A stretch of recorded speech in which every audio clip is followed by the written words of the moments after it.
Welcome to the Deep Dive. Today, we're taking a long look at one of the most successful yet, well, least understood business models of our time, the music empire of Paul McCartney. It's a truly remarkable case study. I mean, if you saw the 2024 Sunday Times Rich List in the UK, the biggest story wasn't some tech founder or a Wall Street guru. It was an octogenarian musician. That's right. Sir Paul McCartney, at 81 years old, is officially the first UK musician to cross that billion-dollar threshold. About 1.26 billion, I think. And what's so crucial to understand is how he did it. Exactly. He didn't sell an IPO. He didn't invent a new industry. He built this enormous compounding wealth on songs, some of them written 60 years ago. He essentially achieved the status of a financial tycoon just through creative endurance. He treated his craft not simply as expression, but as an asset class. And that's our mission for this deep dive. We want to understand the blueprint. How do melodies written decades ago behave like financial instruments today? What was the quiet, long-term strategy behind it all? It's really a foundational lesson in creating value that appreciates, not just fades. Yeah. Let's start with his core mindset, treating art as a kind of durable equity. Okay, let's go back to the beginning, the 1960s. Beatlemania is just chaos. They're churning out dozens of songs a year. The world sees him as a rock god. But you're saying Paul was already operating with this billion-dollar mindset. He saw himself as a composer, a craftsman. And the key distinction here is that he wasn't creating disposable content just for attention. He was building intellectual property that was designed for retention. For the long haul. For the long haul. He understood, I think, instinctively that if the song lasted, the money would follow. The work itself was like the first deposit into a long-term wealth account. And nothing demonstrates that better than Yesterday, written in 1965. And think about the production on that track. It's just his voice, an acoustic guitar, and a string quartet. So simple. Utter simplicity, but absolute longevity. Today, Yesterday is one of the most covered songs in history. We're talking over 2,200 recorded versions. 2,200. Yep. And that translates into continuous royalties, publishing, performance rights, sync licenses. Every single time that song gets used, in an elevator, a movie, a cover album, it generates perpetual passive income. Okay, that's the historical context. But let's bring it right up to 2024 to see this compounding in action. Beyoncé covered Blackbird earlier this year. What was the immediate financial impact of that? The impact was, it was seismic. That single event, just one cover by a major modern artist, caused streams of McCartney's original catalog to surge by 260% globally. In just 2 weeks. In just 2 weeks. It's a perfect example of how these classic assets can benefit from new cultural triggers. It's not just a little bump, it's a massive immediate financial uplift to his entire archives, all from a song written during the civil rights era. So if you're a creator listening to this, what's the lesson? What does that tell you about modern content strategy? It tells you there are two paths. There's the viral path, where content spikes and then burns out in a few weeks. And then there's the McCartney path, creating durable work that behaves more like blue chip stock. It appreciates over decades. And the takeaway is, don't just build for velocity. Exactly. Build for valuation. Now, that foundation he built, it had to be completely rebuilt after the biggest crisis of his life. The strategy didn't just stop when the Beatles broke up in 1970, did it? Oh, absolutely not. In fact, that's where the real strategy begins. I think a lot of people expected him to just fade. Become a nostalgia act. That would have been the easy route. But instead, he decided to scale. He launched Wings and basically spent the 70s proving he wasn't just half of Lennon McCartney. And it wasn't just luck or riding on his past fame. It took some incredible strategic execution. I mean, just look at the story behind the 1973 album Band on the Run. Right. So he decides to record it in Lagos, Nigeria, of all places. And just before they're set to leave, half the band quits on him. They get to Lagos, they get mugged at knife point, the demo tapes are stolen. Everything that could possibly go wrong did. Then he still finished it. He persevered. And that risk paid off exponentially.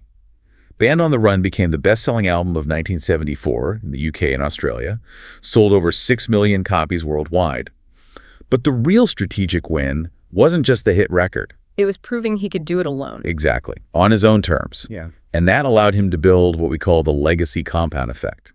He created this ecosystem: solo albums, massive tours, licensing deals, archival releases. So let me see if I get this. The legacy compound effect is this sort of self-feeding loop where every new thing he does, a new tour, new album, drives more money and attention back to the entire old catalog. Precisely. The new investment funds the old assets, and the old assets provide the leverage for the new projects. For anyone listening, it means every piece of quality work you create today is leverage for your next move tomorrow. And he's still doing it. That Got Back tour from just a couple of years ago, he was 80 years old. It grossed over $105 million. The whole thing was fueled by 50 years of consistent output.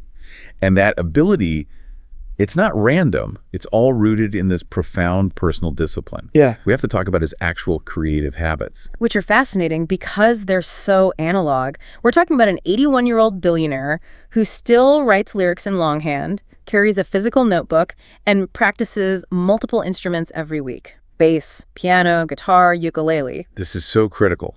He treats music as a high-level craft. It requires constant maintenance. He's not just grabbing digital loops or, outsourcing the creative work. He shows up every single day, whether he feels inspired or not.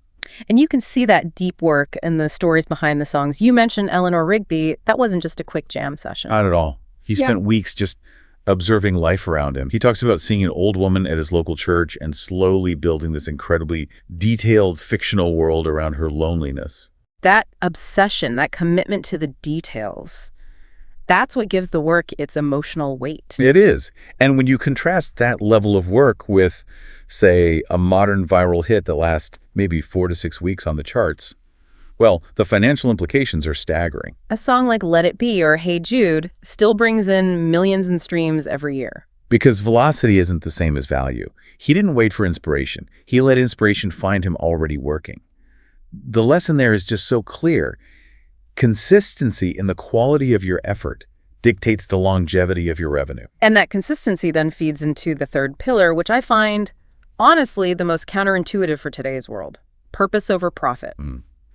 If you build something timeless, you have to have the integrity to protect it. He famously turned down some huge multi-million-dollar deals over the years. He did, because he prioritized the integrity of the art over a quick payday. Okay, but I have to push back a little there. I mean, isn't it easy for a billionaire to turn down a few $1,000,000? Is that really strategic restraint or just the luxury of being rich? That's a fair challenge, a really fair point. But I think it is absolutely strategic. He understood that the moment you license Yesterday for a luxury car commercial, you forever attach it to a product. It becomes an advertisement. It stops being a universal human experience. Exactly. And he had that chance. In the early 2000s, he got a huge offer to use Yesterday in a car ad, and he refused. He said that song is too personal to be attached to anything else. And that decision, over time, builds this incredible trust equity.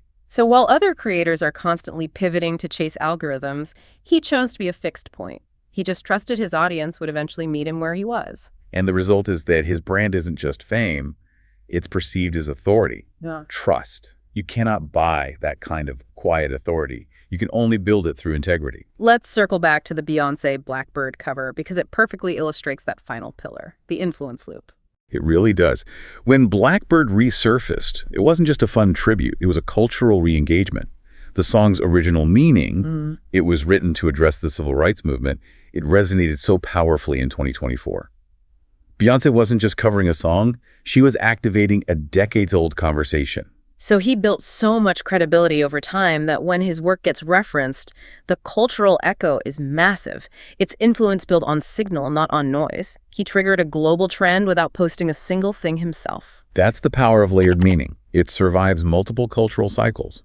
And the only way you build the resilience to wait for that payoff is by navigating crisis. The ultimate test, as we touched on, was the collapse of the Beatles in 1970. I mean, he goes from global icon to essentially unemployed. Isolated, reportedly depressed, the whole foundation was just gone. And that's the moment that defined his entire financial future. The easy thing to do would have been to leverage his name, take a massive solo contract, and just ride that nostalgia wave. But he started from scratch with wings.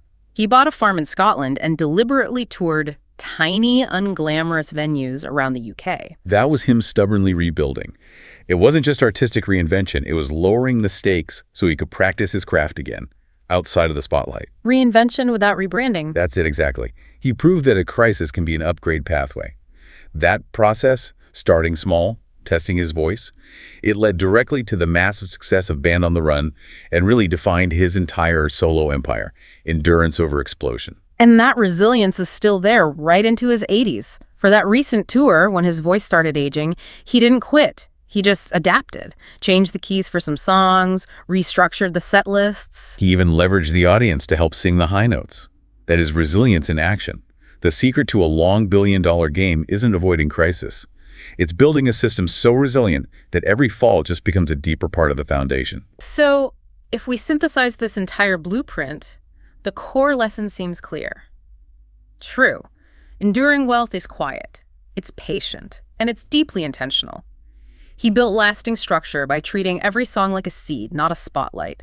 He was always building for beyond the moment. And this connects directly to the creative choices you're making today. I mean, we live in a digital world that's just obsessed with velocity. What's trending, what's viral, what's getting views right now. But McCartney's legacy reminds us that the foundational value isn't found in tomorrow's metrics. Just remember that yesterday, that timeless, royalty-generating machine was scribbled quietly on hotel stationery. It was work done with conviction, not for clicks. So the most powerful question his legacy leaves us with is this.